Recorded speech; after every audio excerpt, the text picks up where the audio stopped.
Okay, enchantment and sin can basically be words that are interchanged for each other because even though the demons do enchantments, any kind of sin is going to take half your life away after before you can get a chance to live your life. Any kind of sin has a punishment to it. Um, so you don't get full life from after you've done a sin or an enchantment.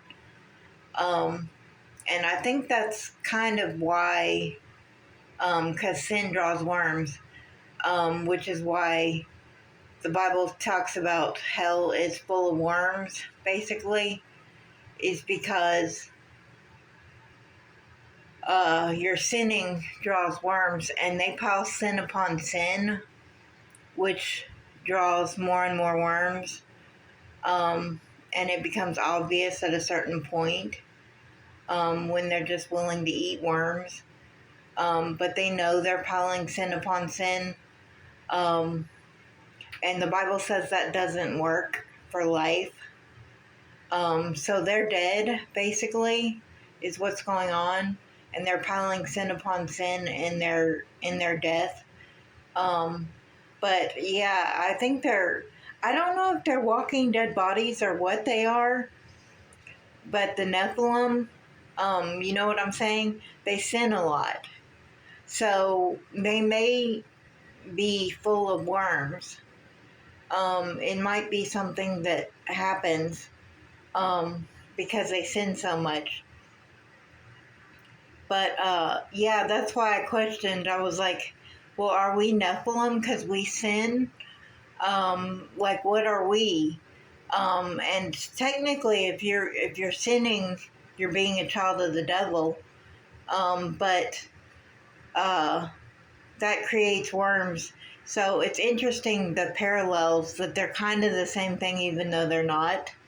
Because in hell, in Hades or whatever, um, it's like the afterlife for Nephilim.